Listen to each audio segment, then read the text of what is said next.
Hello guys, I am here playing Bloons TD Battles Mobile, and I will show you this tower called the Engineer with his trusty looking sentries and a degree at university, for defending against those pesky helium jerks. Very well. Pause for effect. I will be explaining why the larger service area isn't as terrible as people constantly think they are. For a brief background explaining why, particularly for those who don't know what larger service area is or why it's considered terrible, it's because it tends to mess up with the engineer equipment. You see, engineers have a special weapon called sentries, and sentries love following its master and popping balloons. But why would you want them to not concentrate on the one particular spot on the track? Why? I am asking you why you'd want to do that. That is because you'd be aiming for something that isn't to do with Path 1 upgrades. So you'd probably be not aiming to even buy anything on the Path 1, especially not cleansing foam or balloon trap. I tend to prefer using that upgrade larger service area for further range for those linearly strong 9-inch nails. Oh boy. You may say that I am just buying useless $475 for something that does worse than it helps. No, it really helps. Especially in long maps. Long maps where placing without larger service area is less effective for optimizing pop and power of the 9-inch nails. Think of it like a cheap spike opalt, though even more expensive. But sometimes if that is your only source of cheap group balloon pop and power, you could simply upgrade your engineer to 9-inch nails, along with larger service area for a bit more effect, and that would deal some decent early game group pop and power.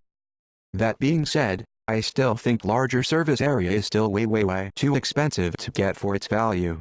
If I were to upgrade that engineer now, those cleansing foams would stray off the part of the track that is meant to decomboize. Colber's caused this problem here, so thus I have my cleansing foam. One potentially good place for larger service area to be more useful is if you put this, for example, at the top of the A in this track named A game.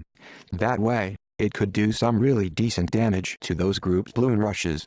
Sure, you may also include sentries to help out on the way, but never ever buy cleansing foam and or balloon trap with larger service area.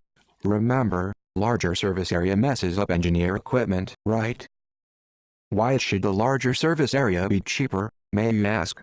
Because it has got very little effective purpose, as well as the fact that most of the time the upgrade does worse than it helps.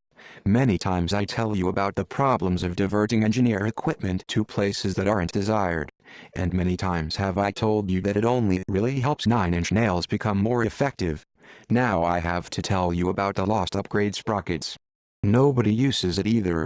Not because it is an upgrade that is most of the time a real downgrade, but it's because you can get much better upgrades than that if you want fast pop and power. If you want fast pop and power, get yourself something that can deal with Moab class effectively that can also deal well against ceramics. Try Bloonjitsus. Those guys are fast as. They can deal Moab class very well as doing excellent against those ceramic children. For a price of around 2 of these 2-3 engineers, a 4-2 Bloonjitsu is much more reliable against a single Moab. Double that or more and you'll get much more reliable Moab class pop and power. And guess what? I am predicting that the next set of balance changes will come very soon. So hopefully, these changes can be implemented in time with the next update.